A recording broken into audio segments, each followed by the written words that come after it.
I want to go over some corrections real quick before we jump into greed. Starting with something that I just got totally wrong in my previous Ultrakill video. The malicious rail cannon is actually freaking awesome. I knew that you could trigger a core nuke by having a malicious face target a core eject, but it didn't cross my mind, despite knowing that this is the malicious face's face laser, that I could do the same with the mal rail. Knowing that I have a core nuke at my disposal this entire time is a game changer, and you're going to be seeing it a bit throughout this video. I also got a lot of comments about my pronunciation of Ricochet, and I'm gonna be 100% honest with you, I think that I know where I got it from.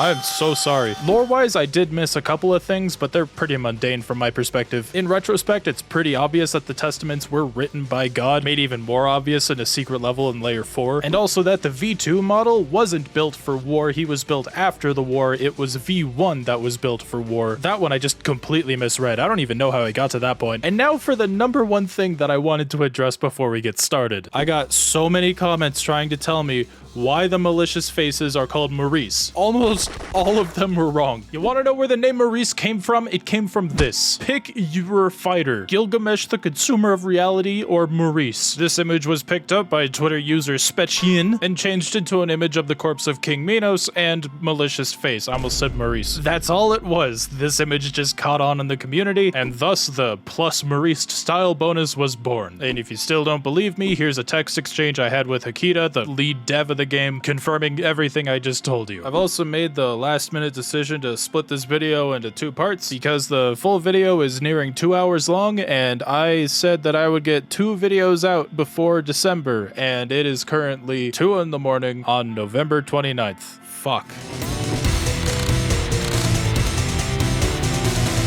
Man, I should really play Power Slave. Welcome to Greed, the 4th circle of hell, a battlefield for hoarders of wealth and materialists to battle over what they spent their entire lives accumulating. Ultrakill represents greed with an Egyptian aesthetic, where the grains of sand of this damned place is actually grains of gold. And it's safe to assume that a lot of these yellowish structures are also built of this same shiny metal. It's beautifully demented. There's also no mind flayers here in Greed, which may or may not have been intentional, but it's amusing when you consider the implications of there being no overlap between lust and greed. That's just kind of funny. Now, what is the symbolism of this huge pyramid in the distance with all these weird lanky bodies climbing up it? Aside from foreshadowing an upcoming enemy, I'm actually not sure what this is supposed to represent, other than it simply just being a really cool looking set piece, which it definitely is. I think it also depends on what's driving these creatures here. Are they just trying to appear menacing, similar to those ghost looking things in Mario Galaxy? Or are they being compelled to drive the pyramid, like they're trying to get to the top for whatever reason? We don't know yet. We'll be meeting them soon enough, but first we need to meet our first angelic basketballs.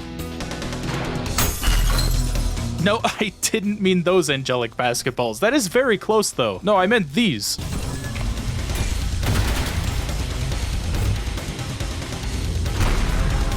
Virtues, Heaven's drones, and an alternative to Hell's husks. These were once humans, or at the very least, currently possess a human soul. The design here is also really clever. Kudos to whoever designed these guys. It's a bit of an amalgamation of several high-ranking angels, a little bit of the Ophanims, the wings of the seraphs, and the revolving belts of eyes of thrones. All angels from the inner circles of Heaven's hierarchy. A class of angels called Virtues does exist, but that seems to be in name only with these guys. Though here in Ultrakill, they're even lower down the hierarchy than the Archangels. So with this single design and its name, Ultrakill has somehow addressed all 3 spheres of Heaven's angelic hierarchy, which I don't think was intentional, but it's pretty funny. The design isn't one-to-one to the seraphs that appeared to Isaiah in the Bible. Instead, they're given a golden halo, and rings around them of eyes have been replaced with rings of gold. At least I would assume that they're gold, simply because of the layer that we're on, and these gold chains circling them have also been shattered, possibly a result of the current state of things up in heaven. The terminals do confirm that Virtues once had eyes, implying that they have been modified at some point to bear rings of gold, with their purpose to carry out deeds of heaven that angels up the hierarchy deem below them, often resulting in Virtues acting as wardens of hell, singeing husks with heaven's light as punishment for those that are not serving out their time in hell. The terminal also ends by referring to mankind as God's human experiment, with this experiment in question being the reason that heaven has been so exclusionary and segregated from everyone outside of its power, which I guess is why heaven is so frustrated with mankind's machines. Gameplay-wise, these lesser angels boast 10 HP with a 1.25 weakness damage multiplier to nails, just like Jesus Christ, and a 1.5 times bonus weakness to electricity, giving you the chance to easily wipe one of these from the map with a quick tap of your rail cannon. But that's not where Heaven's Wrath ends with these guys. When slain, a Virtue's core will fall to the floor, launching anyone and anything nearby, not just into the air, but in the direction relative to their position from where the core landed. This will catch a lot of new players off guard, but of course, it can also be used to our advantage, sometimes directly.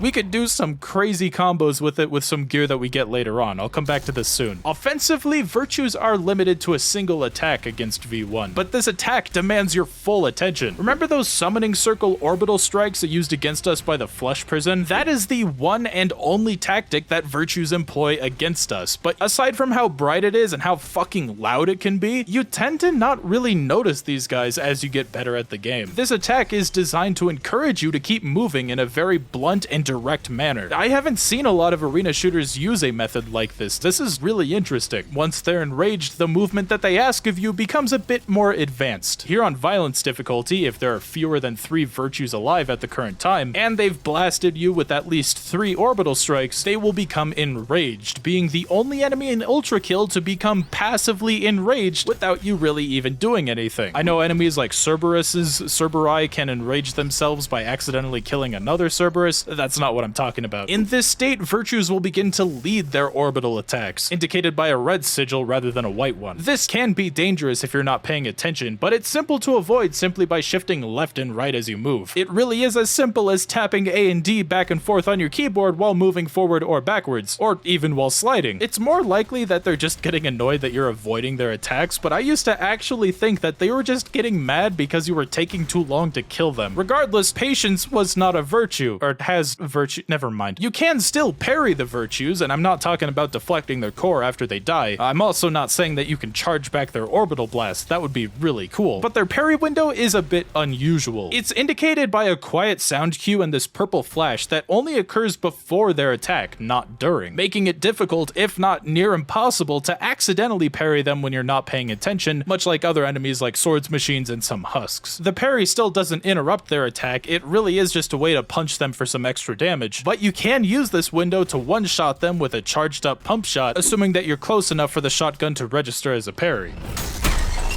They can also technically be one-shot by a screwdriver, just like any glass ball, I would imagine. This can be helpful if there's multiple Virtues on the field, punching the screwdriver between them, but I could also just use the electric rail cannon and line up the shot to get both of them, so I don't know, it's really up to you.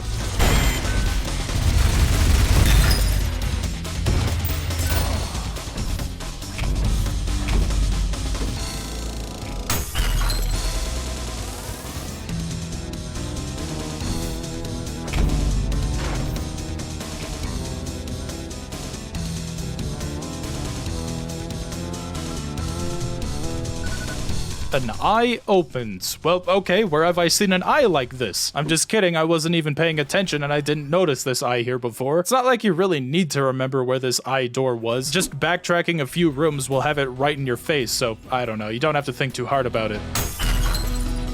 In addition to the consistency of the Egyptian motif, I do believe that this has a bit of deeper meaning when it comes to Ultrakill's lore. This is the Eye of Horus. I'm sure that you've seen it a million times in media before, especially if you grew up watching Yu-Gi-Oh like I did. Horus lost his left eye in a fight with Seth, but the Egyptian goddess Hathor used magic to bring it back. Since then, the symbol has come to be one of healing. I don't think that this will be one-to-one relevant in Ultrakill later on, but this concept of important figures losing eyes will be something that comes up again in Act 2.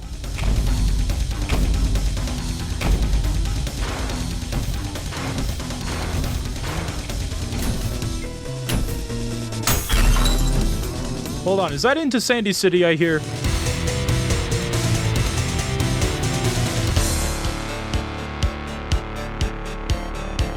Oh, I get it, Sandy, god damn it. This video is sponsored by Skillshare. Skillshare is an online learning community with thousands of interesting classes for anyone who likes to learn, gain new skills, and improve themselves. If you've been trying to learn a new skill over the recent years, then Skillshare is the ideal place to begin. From photography, illustration, and graphic design to general freelancing knowledge and more. Everyone is certain to find a class to match their goals and interests and even start a new hobby. Skillshare has been sponsoring me for a few months now, so a few of you who might be invested in my Skillshare journey over the last couple months might be wondering, what have I been trying to learn this time? Well, this month I've been following along with Skillshare's staff pick course, Adobe Illustrator CC Essentials Training with Daniel Scott. Now, unlike other Adobe products, I've actually barely used Illustrator. I have more experience with After Effects than I do Illustrator. Creations that I've made, like my logo and a couple other drawings that could have been really heavily shape focused, were all done in Photoshop and a little bit of Paint Tool Sci. Even the occasional vector I'd still make in Photoshop. But look, I can make shapes that cut into other shapes. Wow. I'm still early in the course. But remember, self-care can be just as important as hobbies that we partake in. And once again, Skillshare wants to make sure that you know that you can follow along some of their Skillshare originals to improve your ability to unwind and relax. Classes like the Ultimate Self-Care Playbook by Jonathan Van Ness, Plants at Home by Christopher Griffin, and Writing for Self-Discovery by Yasmin Cheyenne. Be sure to give those a look if you feel like you need to recenter after a hard week. There's new classes added to the platform every week, so there's always going to be something for you to learn, all subtitled and captioned in English, Spanish, French, Portuguese, and German. The first 1,000 people to click the link in the description or follow the link on screen can try Skillshare with full access to their class library, risk-free for a full month before committing to a membership, just in case that's something that you might be on the fence about. So get started today, follow the link in the description, and tell me how it went. Thank you so much, Skillshare, for sponsoring this video. I look forward to seeing you again next month, and now let's get back to the video.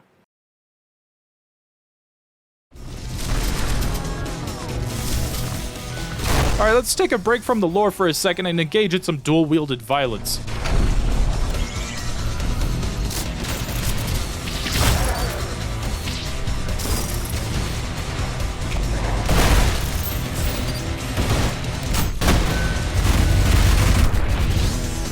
I'd question where all these arms are coming from, but it makes me feel like Ultron from the cover of the 2013 Age of Ultron run, and I love it. Dual wielding is going to be limited to 30 seconds from here on, but in this introductory arena, my cat just meowed into the microphone, I don't know if you heard that. In this introductory arena, we get it for a full 2 minutes, with minimal compromises to our arsenal. 2 coins being flipped at the same time, 2 ricochets being fired at the same time, 2 magnets per silver nailgun alt fire, 2 railguns shot per railgun fired. I don't really have much to say. It's not like there's a damage nullifier that evens it out. No, it's just pure carnage, and it's fucking awesome. And it gets even better from this point on. I know this last orb is here for you to collect while completing Power Slave's challenge, but you can still get it with a bounce jump. Speaking of, alright, so don't activate a single enemy. I don't know if this means don't let an enemy spawn or simply aggroing an enemy, but we will be doing neither of these. Many of these structures can be easily scaled with a pump charge explosion. It can be made even easier if we come back with the rocket launcher later in the act, but that's not how this playthrough works. After I learned slam storage, I don't really see a reason to do any other method, honestly. All you have to do is keep an eye out for this destructible spot in the ceiling that leads to the last soul orb.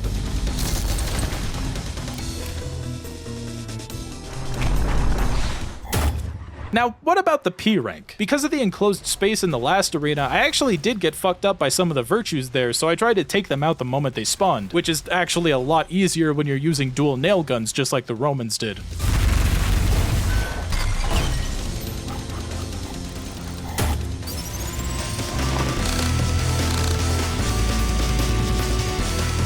Yeah, after how dreadful the summers have been, I really feel a connection to this level's name. I know it's another Swans reference. It's not a reference to global warming like I thought. I don't care. At the very least, not global warming has brought these wonders of the world together. Big Ben, the Eiffel Tower from Splatoon, Lady Liberty. Don't forget, it was your kind that C4'd the statue in the first place. God was here to put the pieces back together. Ask me, I think Gabriel did it. Oh, the sand, it burns. That's a hell of a way to punish greedy sinners, literally having shards of golden dust on the floor burn them alive.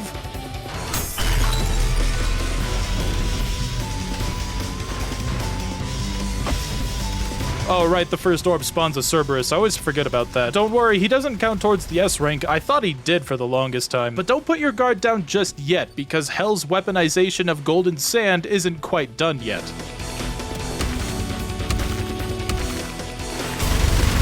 Sanded enemies, or at least that's what I'm gonna be calling them. Whether they're simply coated in sand or their entire bloodstream has been flooded with sand, I can't quite tell yet, but these enemies don't bleed anymore. It's pretty easy to tell them apart from regular variants of enemies. Sanded enemies have this sort of yellowish glow to them, but this means that your only method of healing off of these reflective motherfuckers is to parry them, assuming that you even can parry them.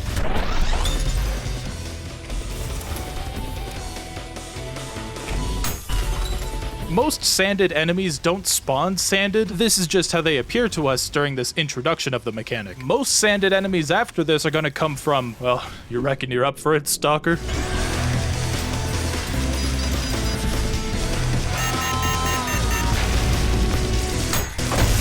Stalkers. Yes, straight from the shadows of Chernobyl. Man, I should really give Stalker another shot. I feel like I have to after DuskDev recommended it to me. Stalkers are unique. They're the only enemies in Ultrakill up to this point that doesn't aggro directly to V1, instead making a beeline for a specific enemy on the field. It's not always the nearest enemy though. He's coded with a priority checklist to see who he targets on the field first, from hideous masses, Cerberi, and malicious faces taking higher priority than filth and strays. There is a husk that takes number 1 top priority, but we haven't met them just yet. Cerberi are higher up that list than swords machines, but swords machines will often take their buff because they actively hunt them down in the field. Whether or not the sword machine sees them as a threat from a lore perspective or is smart enough to know that killing them gives them a buff faster, it's a little hard to say, but I have a feeling that it's the former. I think it really depends on if swords machine is on the hunt for blood to sustain itself, because why would the swords machine voluntarily get rid of its blood in favor for sand? I like to think that they just want to kill these guys and don't know exactly what they're doing. Killing them will force them to detonate earlier with a smaller AoE, and assuming the hitbox matches the particle effect that happens, the range of the Stalker's sand bomb is a lot wider than it is tall, meaning that for the best results and least enemies sanded, bouncing them into the air for a mid-air kill is the safest strat, though this is at the risk of V1 getting caught in the blast. This can be really dangerous for the player or borderline harmless. It's kind of complicated. Getting hit directly from their sand deals a flat 10 damage, all of which is converted directly into hard damage. That on its own isn't too bad, but there is a catch. Any HP that the player is currently missing at that moment of impact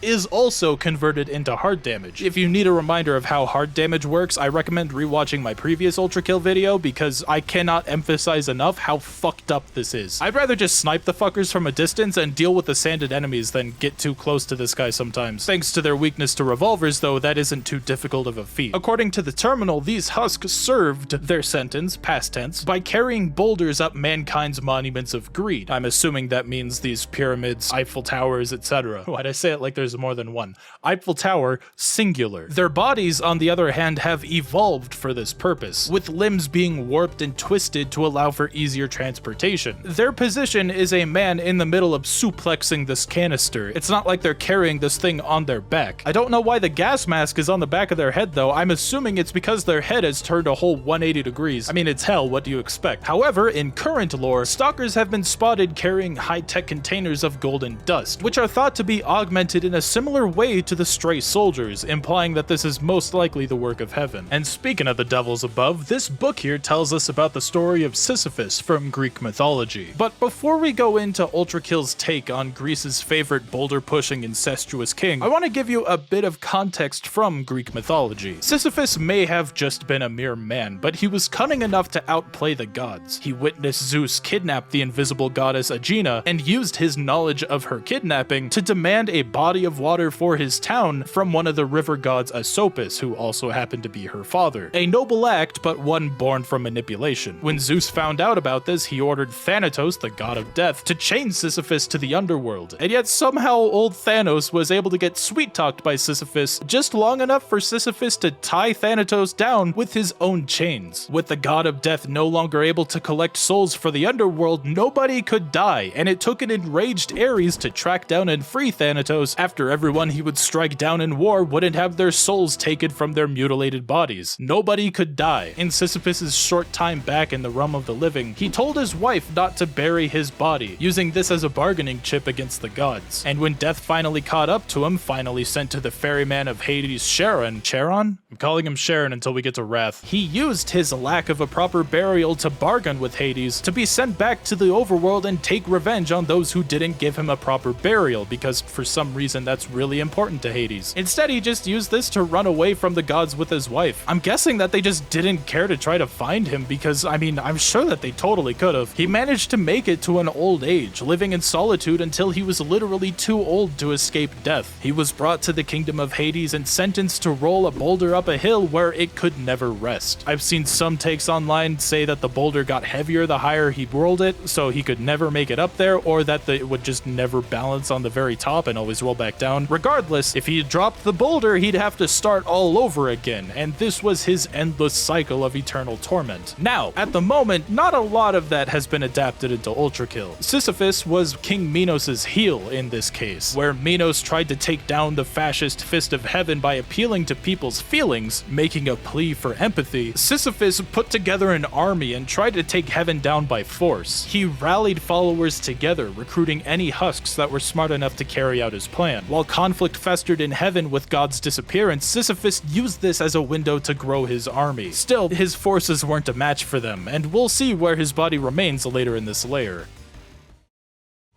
Alright, that was fun. I hope you enjoyed Trav Guy's course on Greek Mythology 101 that I just read on the internet. Let's get back to ultra killing. I love 4-2 for doing that thing where you need to bring different color key cards to one point in the map, in this case, skull keys. And each arena that you get these respective skull keys from both have dual wielding power-ups. It's also good to remember that power-ups stack.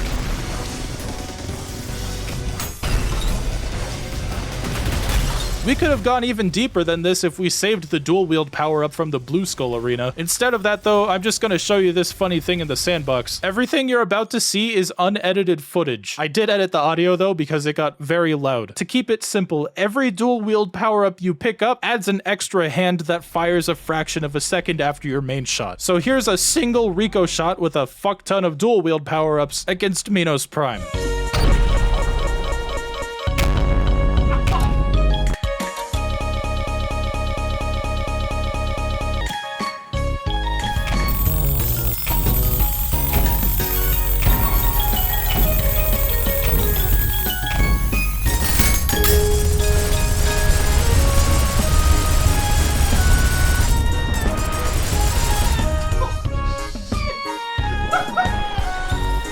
There's this secret room that you can open under the second major arena in 4-2. This is going to play a part in finding this layer's secret level, but we're not going to be doing that just quite yet. We need to go down here now anyway, because this is where the fourth orb is.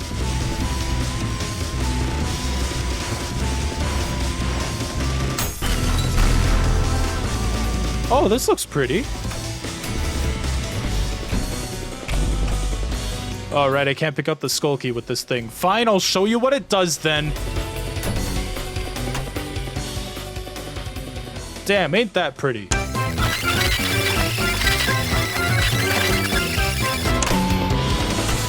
Calling all Sisyphean soldiers, King Sisyphus needs your help. All he needs is your credit card and the 3 funny numbers on the back, and... my man's is so close to hanging husk dong. I don't like anything that I just said.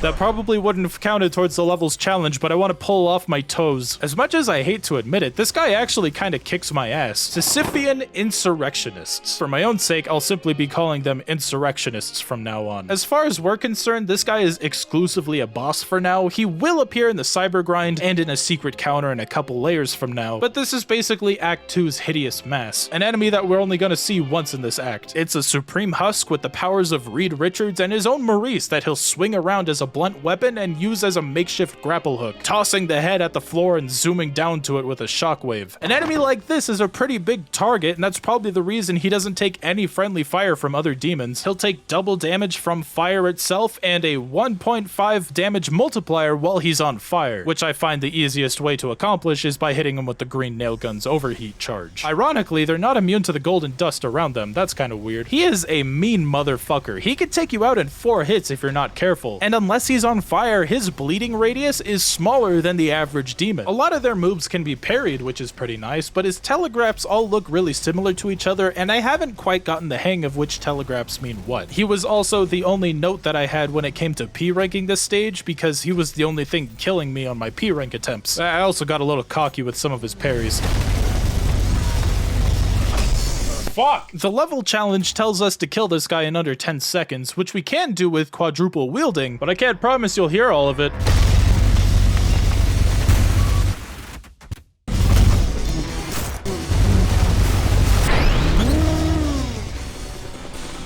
There's another method to this that I like a lot more, but I can't show it to you until after we do 4-4. If you don't know what I'm talking about, trust me, it's very goofy. Remember that torch that we used to navigate the vestigial spine of King Minos? That mechanic is back here, making its debut in a mandatory level. That is assuming that you consider P-1 not mandatory. I mean, maybe it won't be one day. You don't need to use the torch to light all of these green flames to progress. In fact, that's how we're going to be doing it once we do this level's challenge. The torch is just to light your way and to put on a pedestal at the very end of the level. And in the opening, we have to navigate a small labyrinth to light these green flames to get a move on. Oh, wait, one sec. Alright, so now, wait, hold on. I always forget about this one. Okay, I paused my recording to take notes and accidentally collected this orb when I wasn't recording, so I restarted the level and forgot that even restarting the level will still count the collectible as collected. So oops, that's my bad. Fake Ultrakill gamer, I'm sorry. Alright, anyways, this is what we get for beating this first labyrinth.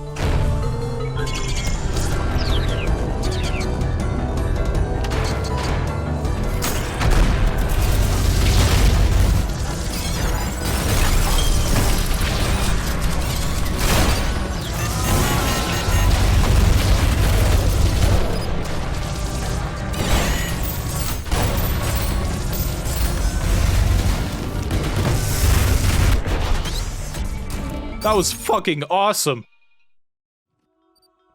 So lighting one of these 4 fires here will spawn a group of enemies, but you could just activate all 4 of them at the same time. I'd say that this is more challenging, and for a few seconds it actually is, but if you just leave these guys alone for a couple of moments, they'll start killing each other without your help, which is always funny.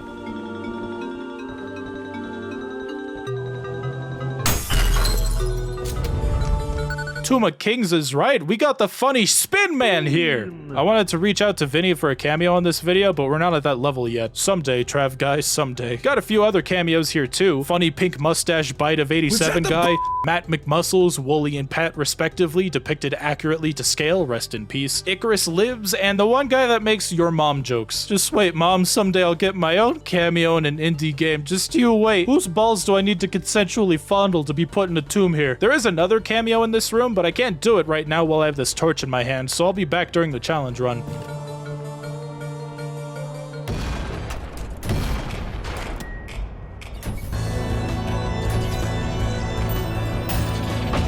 Oh, you're really giving me Castlevania vibes here. I'm pretty sure it's the organ. I love the spinning green lights in this room, and it's not often that we get a bottomless pit here to bully street cleaners into. As of recently, I've also taken to using these Virtue's Corpse as a way to launch me from one end of the arena to the other. That's really fun.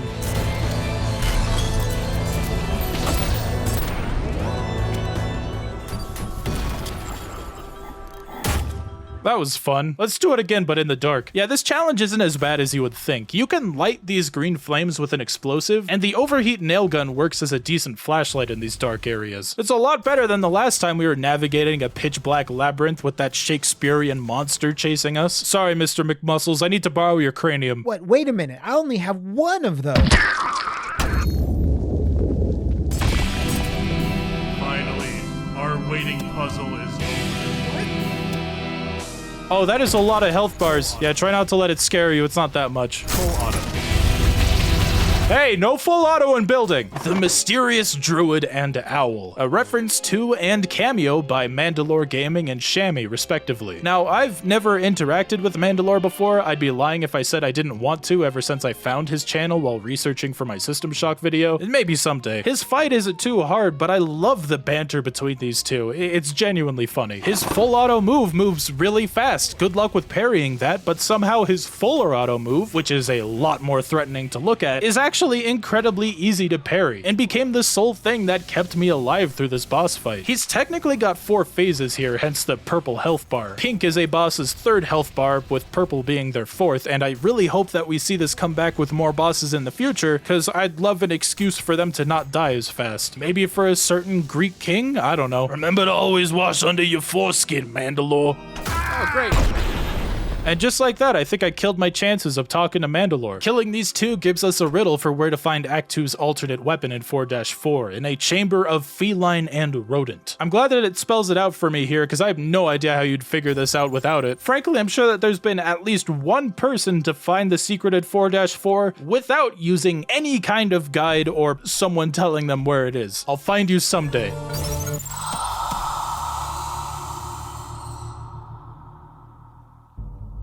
Oh, you son of a bitch. I'm gonna fucking scream. But wait, there's more!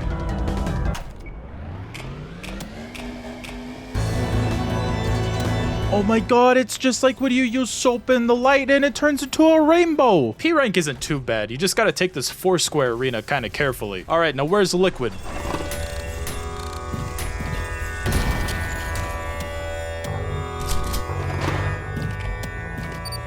Well, damn, this pyramid's sure in a state of disrepair. I'm not gonna beat around the bush. I'm pretty confident that this is where King Sisyphus used to reside, explaining why these parts are so ruin-y, without a single piece of heaven or hell's forces around these parts. With this being the 4th stage of the lair, though, we know that someone has usurped the throne.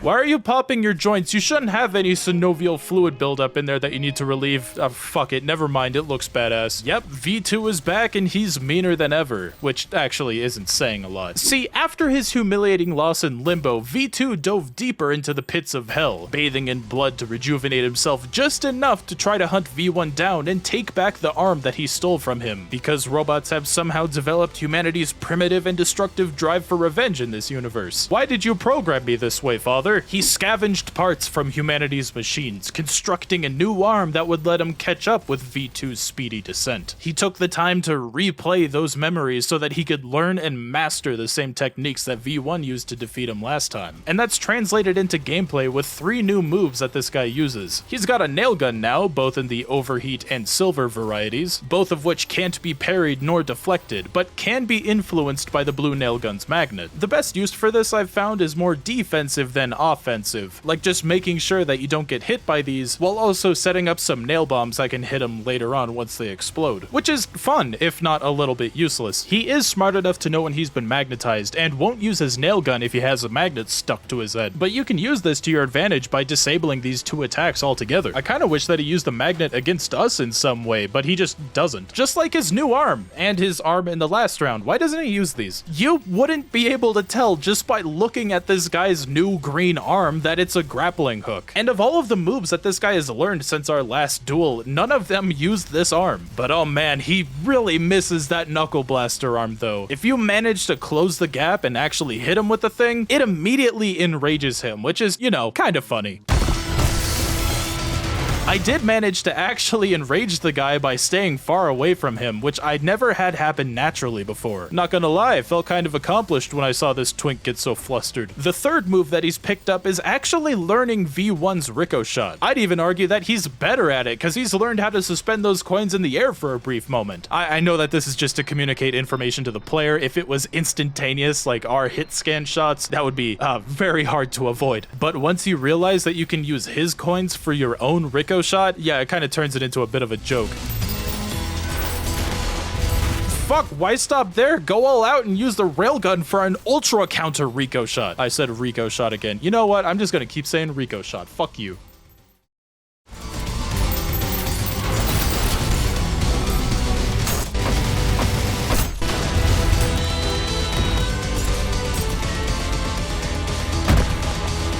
You're not getting away this time. Wait, is V1 monologuing to himself? So many of these text boxes have been from a second person's perspective, so either V1 refers to himself in the second person, or the narrator of this story is even itching for V2 to die in real time, which is actually quite funny to think about. And yes, I said second person perspective, not to be confused with a third person perspective. Refer back to middle school English class if you need a refresher on what that is. I'm sorry, I didn't mean it. You're very smart. Now go sit down and have your Capri Sun and have a good day. The second phase of this fight is a spectacle. Both V-bots sliding down the side of a pyramid, kicking each other's robot asses. Gameplay-wise, not a lot changes. You can't jump and you're permanently sliding, but that's really it. You could still strafe and move around like normal. I'd be lying if I said I didn't want there to be a little bit more to this phase of the fight, but it's a spectacular wrap-up to this duel of the doppelgangers.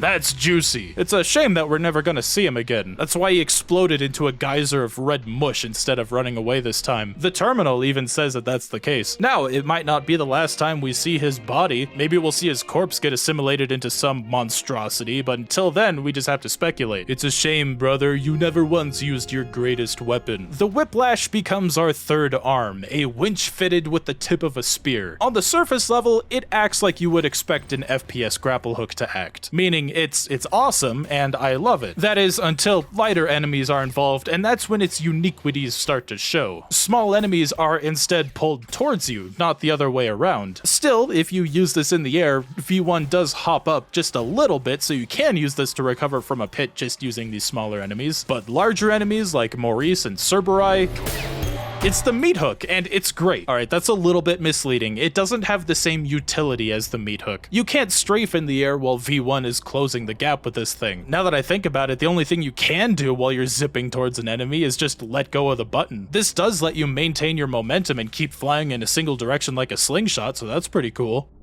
What? The Whiplash is given its own dedicated button, so you're not going to be toggling it like the Knuckle Blaster, thank Christ. This also retroactively shows that they could have easily put the Knuckle Blaster on its own melee button, but chose not to. And honestly, I respect that. I think that it adds to the skill ceiling required. Maybe they can make that a power-up or something, because I would like to see the Knuckle Blaster get its own dedicated button, but I also understand how it helps the flow of combat. But unless you have a high style meter, you're not going to be using this thing quite as liberally as the meat hook. Using the Whiplash gives you guaranteed hard damage when used on an enemy, though this is capped at 50 hard damage maximum. This is a deterrent to keep you from spamming this tool without maintaining a high style meter. And while I wasn't too fond of this when it was first introduced in an update recently, I have sort of come around to it. Ultrakill is a game about killing shit as stylishly and cool as possible, as Hakita has put it, so ensuring that reliance on the Whiplash in combat is less punishing to players that can maintain a minimum S-rank style meter is a good way of ensuring that you're being stylish as hell, albeit at a small risk of alienating the players, but I think that that's a worthy trade. I feel like anyone who's turned off by this hard damage nerf should use that as a drive to get better at the game. I realize that I'm essentially just saying get good, and I don't like using that as a rebuttal to an argument, but I believe in you, okay? Now go brush your teeth. Now we can go find the corpse of the fallen king, or this act's fallen king, I mean.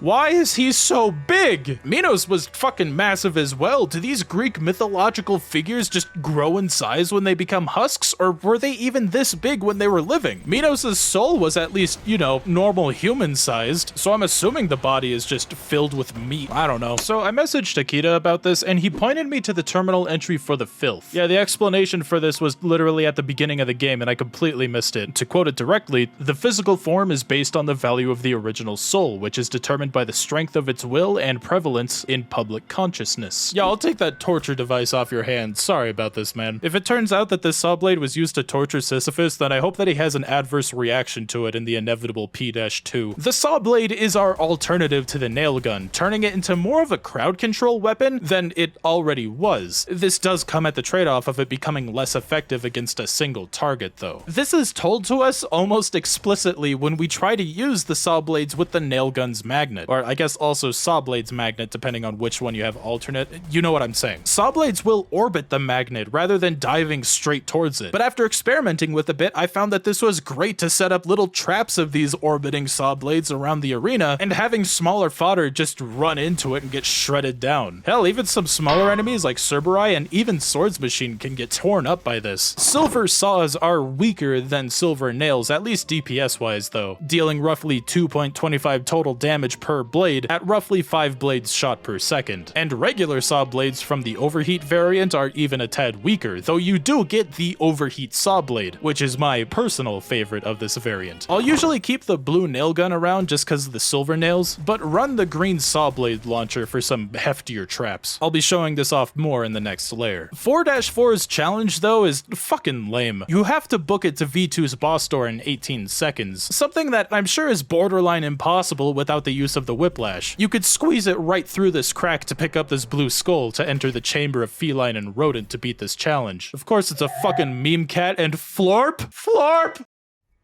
Even with this shortcut though, it's not easy, requiring plenty of ground slams, slide jumping, and some pretty good aim. Despite my complaints, I still had fun with it, it's just a bit punishing. Alright, it's P time. Oh, I hit the core snipe!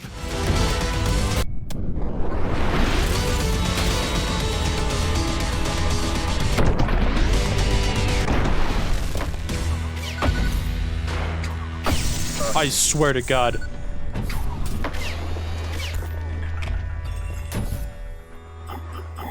Yeah, that was fun. Being able to counter V2's Rico shots with your own does turn him into a bit of a punching bag. More than he already was, because he still has all of his moves from his previous fights, which means, you know, parrying. Alright, now I'm sure every single one of you watching is asking, what about 4-2's challenge? I have no idea if this was Akita's intention with this challenge, but it cracks me up.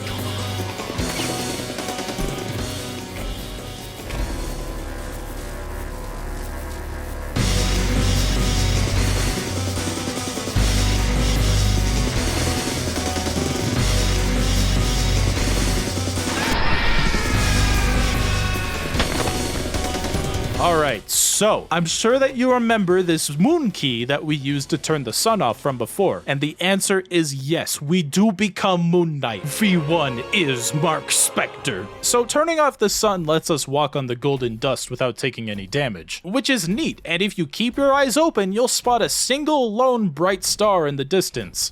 It's not actually a star though, unless it is actually, I don't know. Nice sandcastle, nerd.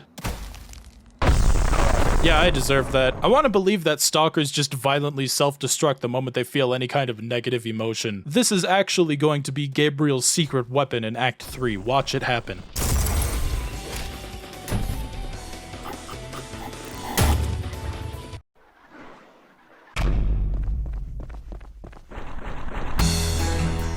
Whoa.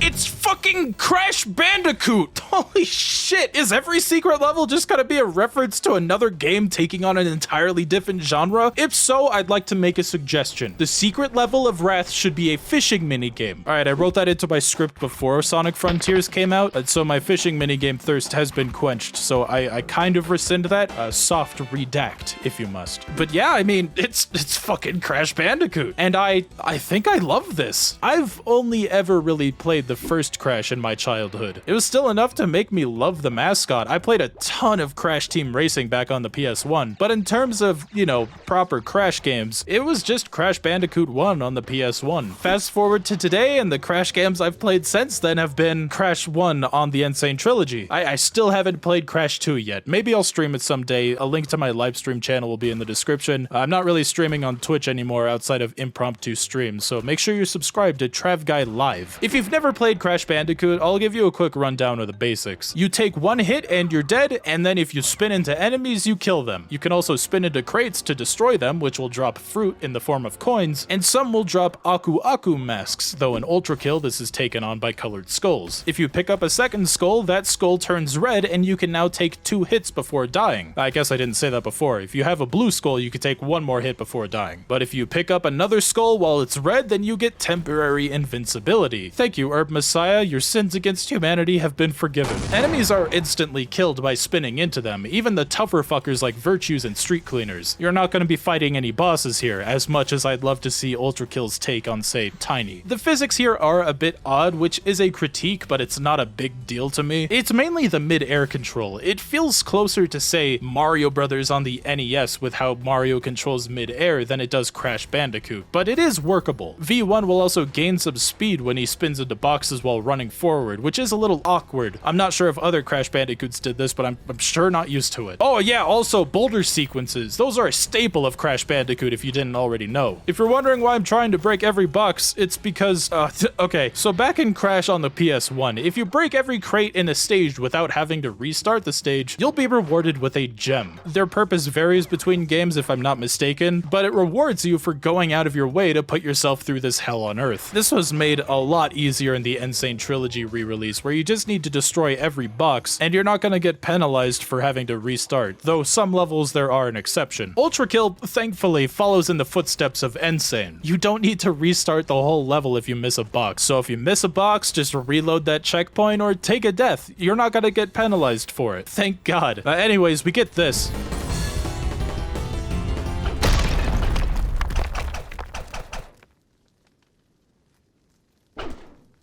For breaking every crate in 4-S, we get the Crash Mode cheat. Yes, an unlockable cheat. I can't say that I've seen one of those since Lego Star Wars. I'm not gonna tell you what it does, I'm just gonna show you a clip of me using it on Minos Prime.